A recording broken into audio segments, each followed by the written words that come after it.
Okey, Assalamualaikum, selamat sejahtera. Okey, so hari ini saya akan buat sedikit ulasan tentang market BTC. Okey, market BTC ni macam semua tahu, dia adalah orang kata penentu kepada harga crypto market. Okey, so kalau Bitcoin naik, crypto market, altcoin lain pun semua akan naik. Okey, so hari ni kita boleh tengok okey pada 4 hours time frame. Okey, kita pergi daily dulu. Okey, kita boleh tengok kat daily. Kita ada channel. Okey, kita ada channel dan kita boleh tengok yang channel ni dia sangat market sangat respect pada channel ni. Okey, kita boleh tengok semasa dia buat, kalaupun kita hari tu sesiapa yang ada lukis channel ni sebelum market yang terbaru ni, current price ni, okey, kita boleh tengok yang dia respect dia punya channel ni. Kalau sesiapa yang ada lukis channel ni, ada kemungkinan dia boleh take advantage of this market right here. Okay, so boleh buat untung lah kat sini. Okay, dan kita hari ni kita boleh tengok yang dia dah start break this channel, break ke atas, meaning a bit bullish. Okay, so apa yang kita nak expect daripada market untuk dia kekal bullish, dia perlu retest di bahagian sini, di channel ni. Okay, dan kebetulan di channel ni ada satu level support yang agak kuat lah untuk channel, untuk di time frame yang rendah. Dia punya ni agak kuat, dia punya level agak kuat. So kalau dia dapat retest di sini dan membuat kenaikan semula, dan maksudnya bullish candle tu signifikan dengan volume yang tinggi, ada kemungkinan dia akan teruskan kenaikan. Okay, kalau dia pergi ke sini, dari retest dan dia break ke bawah, ada kemungkinan yang dia akan teruskan penurunan sehinggalah ke level 30k. Okey, lebih kurang 30k ataupun ke bawah sikit pada channel ni. Okey, so itu adalah orang kata sedikit unjuran ataupun projection ataupun ulasan saya untuk BTC. Okey, sebab BTC ni dia memainkan peranan yang sangat penting dalam crypto market. Kalau BTC jatuh, altcoin pun akan jatuh. Okey, so that's why saya hanya tengok pada BTC, dan kemudian baru saya akan buat technical analysis pada altcoin yang saya nak belilah. Okay, so hari ni kita tengok ada agak positif lah sejak dia buat kejatuhan pada 21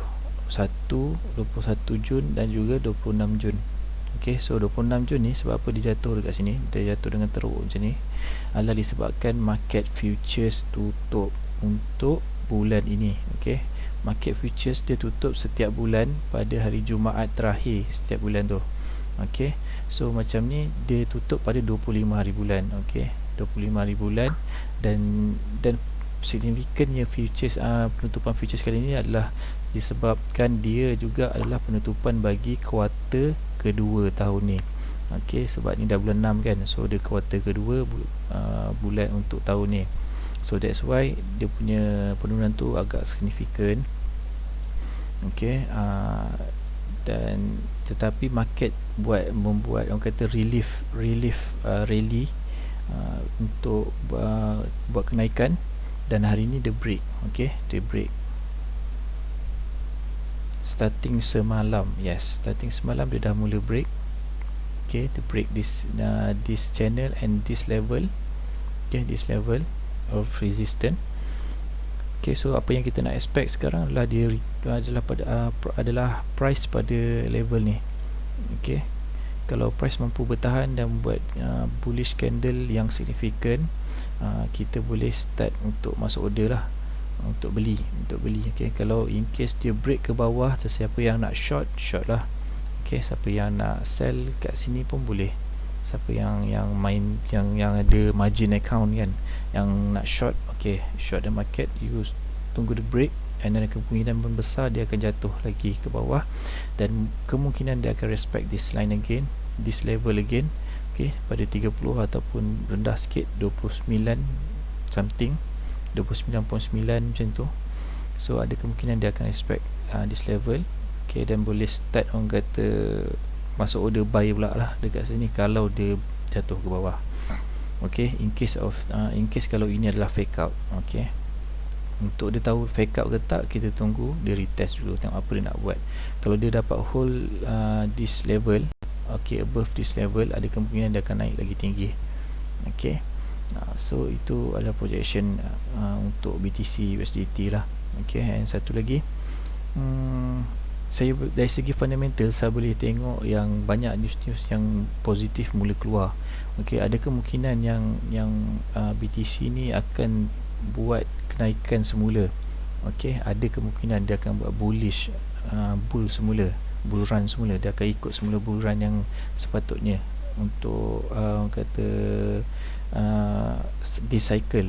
Okey, tapi apa-apa pun bergantung lah, okay? Sebab kita price ni tak ada siapa boleh predict dengan tepat. Tapi kalau ikutkan dari segi fundamental analysisnya positif, okay? Dari segi technical analysis memang kita tengok dia bearish lah, okay? Memang kalau tengok technical analysis dia masih bearish sebab dia ada higher lower high dan juga lower low. So memang dari segi teori technical memang dia bearish, tapi dari segi fundamental, dari segi keseluruhan cycle, dia sebenarnya masih dalam keadaan bullish. Okay, that's why saya punya bias masih lagi 50-50. Okay, kalau dia break 40 ke 41k dan dia hold di atas 41k, itu maksud dia akan, bias saya akan pergi ke bullish. Okay, buat masa sekarang bias saya masih 50-50 sebab dia masih dalam range yang saya boleh kata sideways lah. Okay, agak sideways dan dia sebenarnya bearish tapi tidak begitu signifikan. Tapi bias saya 50-50. Kalau dia break di bawah 30k, ada kemungkinan dia akan terus ke bear season. Okay, dia mungkin akan teruskan penurunan lebih rendah. Okay, boleh jadi, come on, slow pula. Boleh jadi dia akan turun sehingga 23k ke 20k. Boleh jadi. Okay, so kalau boleh jangan turun lebih daripada 30k lah. Itu yang kita harapkan lah. Okay, sebab itu dari segi pandangan technical analysis, kalau dia jatuh lebih daripada sini, dia akan mula buat bearish, dia akan mula enter bearish season. Okay, sebab masa sekarang kita tengok ada dari segi technical ada sedikit positif. Okay, ini saya boleh kata sebagai relief rally, dan juga dia dah mula break this channel, dan sekarang kita tengok apa dia nak buat. Okay, kalau dia retest, okay, kalau ikut dari segi technical analysis pun, setiap kali dia break any channel, sepatutnya dia perlu retest pada channel tersebut. Okay, baru kita boleh kata dia punya tu agak healthy. Okay, so ini bagi saya agak healthy. So kita nak tengok apa dia buat dekat price dia buat dekat sini. Kalau dia mampu hold price dekat atas level ni, itu bermaksud dia akan ada kemungkinan dia akan buat lebih pergerakan harga yang lebih tinggi lah. Okay, kalau dia break, ada kemungkinan dia akan jatuh ke paras 30k semula.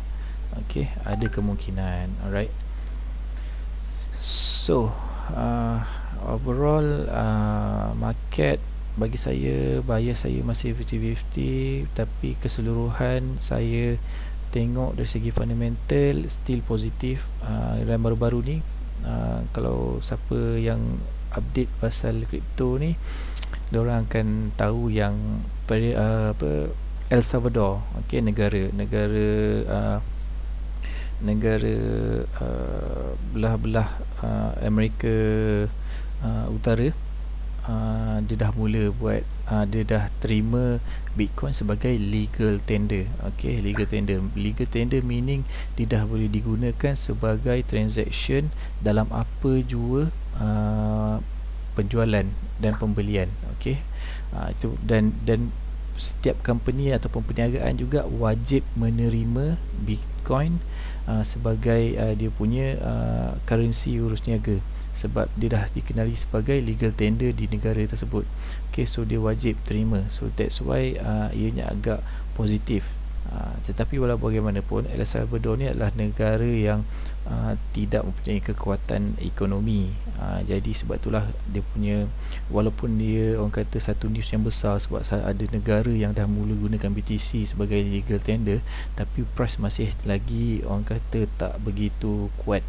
Okay, Dan dari segi dia punya pelaksanaan pun kita masih tak berapa nampak macam mana El Salvador nak laksanakan BTC punya currency ni. Sebabnya macam semua tahu, BTC ni bukanlah currency yang ada utility yang sangat bagus.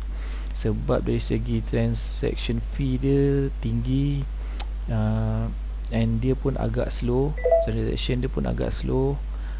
Dia tak macam Ethereum, dia tak macam XRP, tak macam altcoin-altcoin lain yang jauh lebih efisien, yang cost saving, yang lebih pantas, lebih laju, yang boleh handle thousands of transaction per second. Tapi itu yang kebanyakannya kebanyakan fundamental analis yang masih tak pasti macam mana cara pelaksanaan El Salvador. Okey, dan ada juga bukan ura-ura lah, sebenarnya dah keluar dah, tapi iaitu negara Paraguay. Okey, Paraguay juga dah mula consider, dia dah mula consider dan mula rangkakan untuk terima Bitcoin. Tapi kita tengok macam mana nanti, sebab dia masih tak official lagi. And then dan juga negara tak silap saya Belarus kot. I think Belarus pun dah mula consider Bitcoin. Tapi macam mana pun, lepas El Salvador terima Bitcoin as a legal tender, IMF, Bank Negara Dunia, dah mula bash El Salvador lah sebab terima Bitcoin. So itu something yang, sebab of course lah diorang nak akan orang kata power kan, diorang nak akan control, ada centralized punya sistem tu. Kalau jenis bank-bank dunia ni, diorang nakkan satu sistem yang diorang boleh control. So bila El Salvador dah mula guna Bitcoin is decentralized, so diorang tiada control terhadap market tersebut. So mungkin salah satu downside dia kat situ lah. So itu sedikit ulasan lah pasal crypto market dan juga BTC. So harap dapat membantu. Terima kasih.